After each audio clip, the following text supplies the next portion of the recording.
What we're going to do in this video is listen to a recording that I did of The Shadow of Your Smile, a famous Latin jazz standard.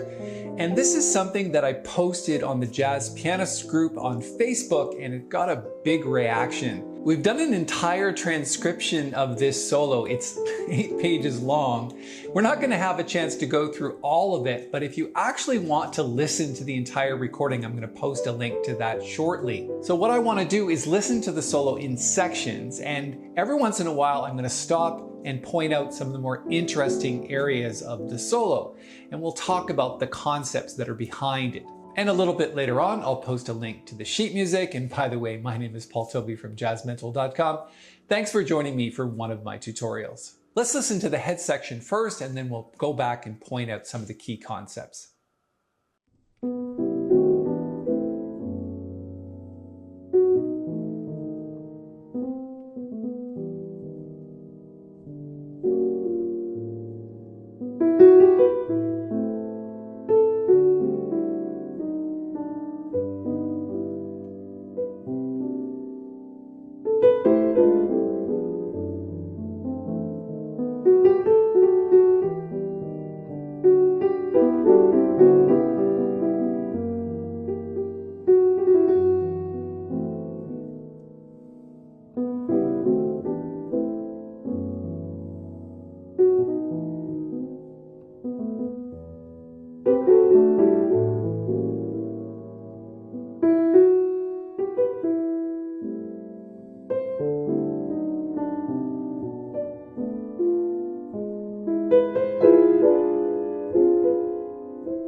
Let's check out some of the things that I think are important about this reharmonization. The pickup measure is a good place to start. It's using what we call drop two voicings. It sounds like this.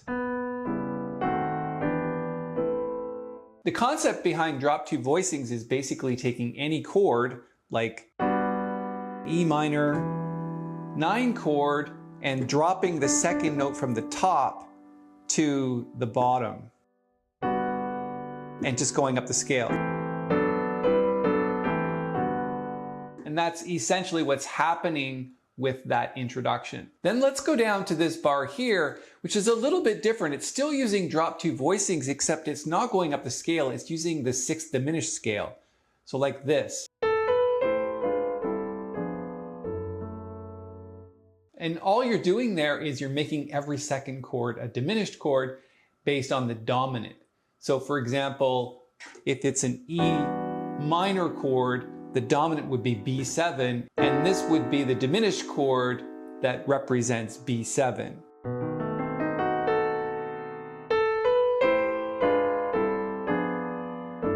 Makes a nice sound, and coupled with the drop two voicing, it sounds really good. And then when you go down a little bit to the E minor chord, you've got a line cliche here.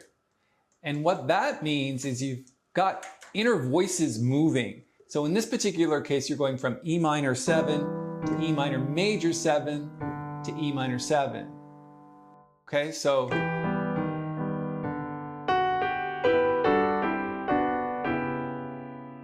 and then this is really a Bill Evans type of block chord where you're playing triads in the right hand from the scale.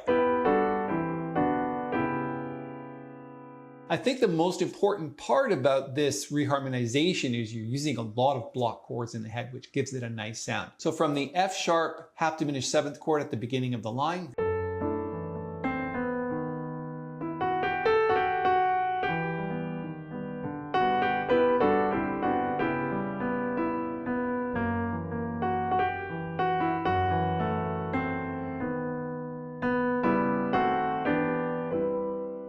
and then there's our drop two voicing at the end of the line. Let's just pause here for a moment. If you want to hear the entire solo from beginning to end without interruption, I'm going to post a link to that right here in the corner. I'd also like to point out that this song is an ABAC form, which means you really only need to learn 3 sections of the tune to cover the chord changes. So when you get down to the C section, there's this E7 flat 9 chord and this set of block chords here, which are kind of interesting. They're a little bit different than what we've discussed so far. So this is based on a diminished chord. This diminished chord. If you change the melody note to the E, which is basically this note here, and we're focused on this first chord in the block chord series, you've got this diminished chord and then an E on top and then duplicating the E in the bass like this. Makes a nice sound. If you play it from the beginning of the line,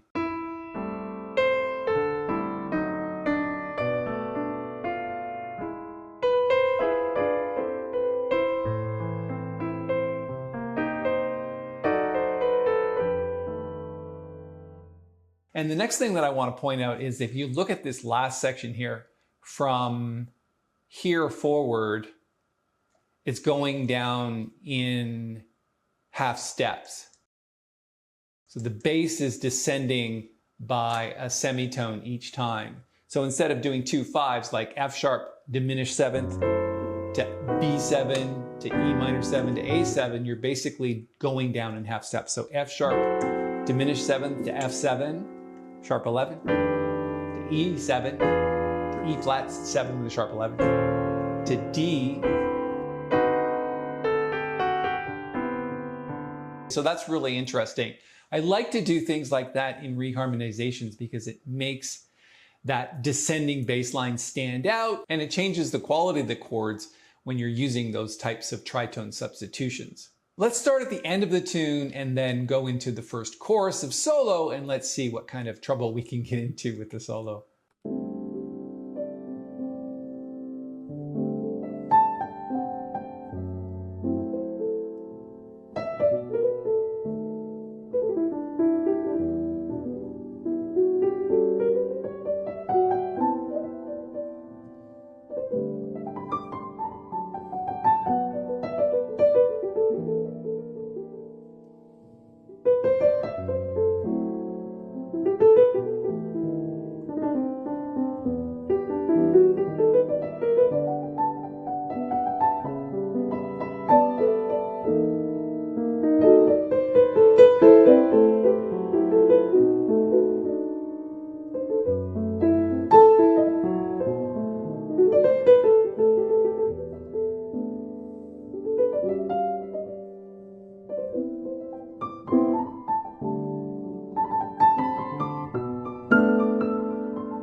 And then that begins the second chorus of solo. So you can probably tell there's a lot of notes in there. Let's go back and play it again, and we'll stop every now and then just to kind of talk about some of the concepts that are in there. So rather than ending the tune on E minor, we're basically sticking on this D9 sus4 chord. And that's a really nice little melody to start a solo. Now, obviously it was improvised, but it's always nice to kind of play little melodies in your solo so that the ear can go, oh, that's just a nice pleasing sound. Okay, let's play it.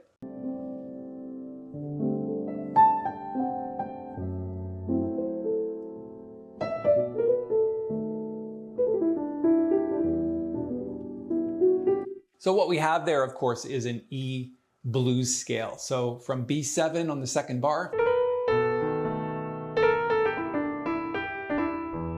So this is the blues scale. And that's what I'm doing there.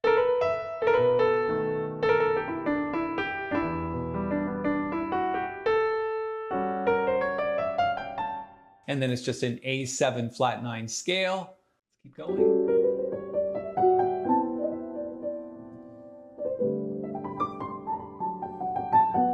course, the whole thing is rubato, and it's time every now and then. I think it makes an interesting solo. So from the D9 sus4, you've got this. And that's a really standard jazz lick, to go half step below the chord.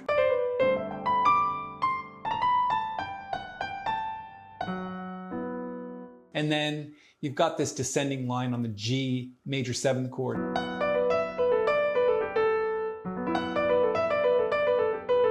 Things like that. A little blues there.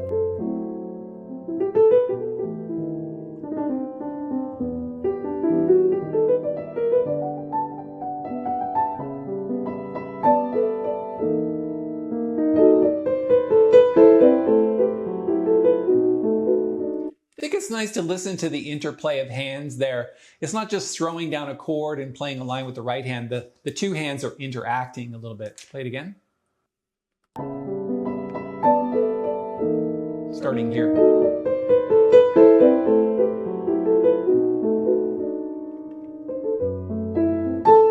So in the midst of playing chords, you're switching back and forth between the two hands.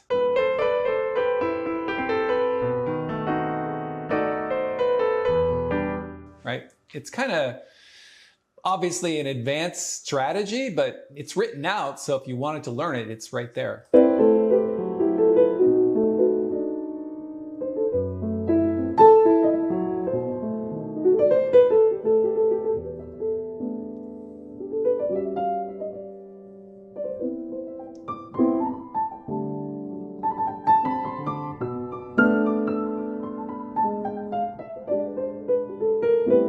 I always like things like that where you're just kind of coming down in thirds.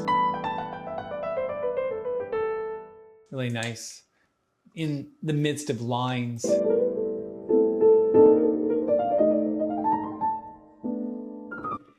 If you're wondering what's going on there, it's just basically a C minor to F7 scale.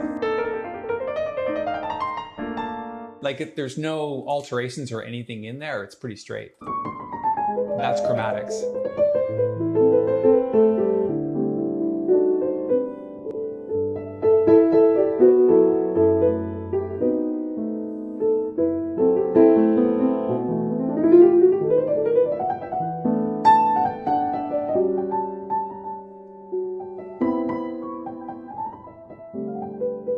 That's really right out of the Bill Evans playbook.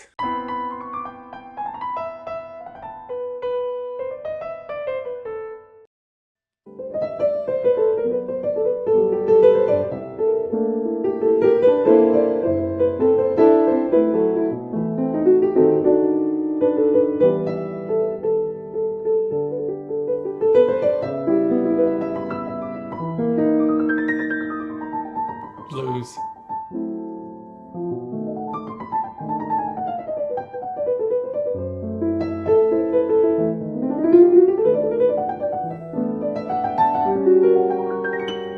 I think that's a nice arpeggio there over the A7 flat 9 chord. Let's keep going.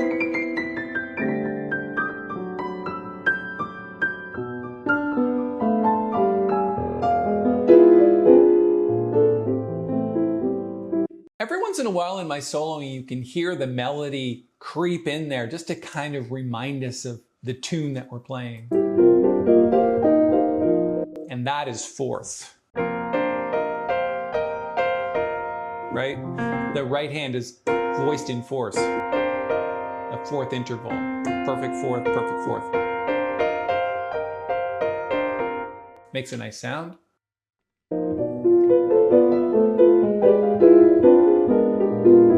There's those diminished chords again.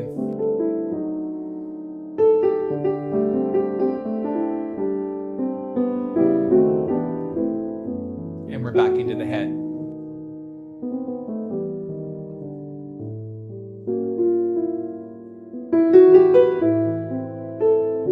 Let's go forward to the end. I think it's good jazz playing to put together a quality ending, something that is pleasing to the ear. Let's hear how this one goes.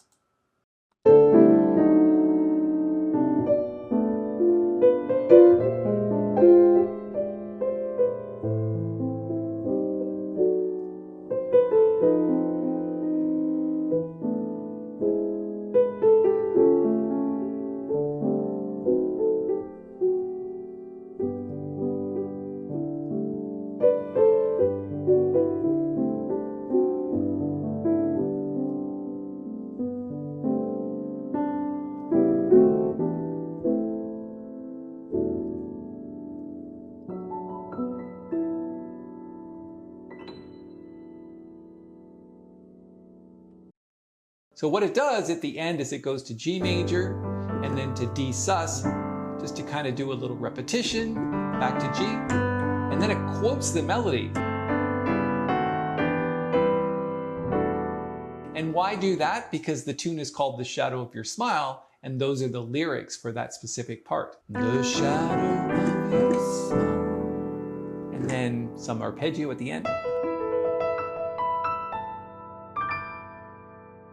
So there you have it. That's the entire transcription. It's 8 pages long. I hope we had a chance to catch some of the key areas and you learned a little bit from that. So right now I'm going to post a link to the entire sheet music transcription up here in the corner. You'll also notice that on your screen right now, there's a coupon code that you can use to get a very significant discount just for watching this tutorial. You won't know how much it is until you get there, but please go check it out. And before you go, if you could just reach down, hit the little thumbs up button, it really helps us here at the channel. If you'd like to subscribe, we'd of course love to have you. Just hit the little bell when you do and we'll notify you of all the upcoming videos that we're making. And if you're looking for other transcriptions, I've got one for a solo that I did on Take 5. It's been a very popular transcription over the last month or so. Lots of people have purchased that from the online store. I'm going to put a link to that transcription and tutorial right here.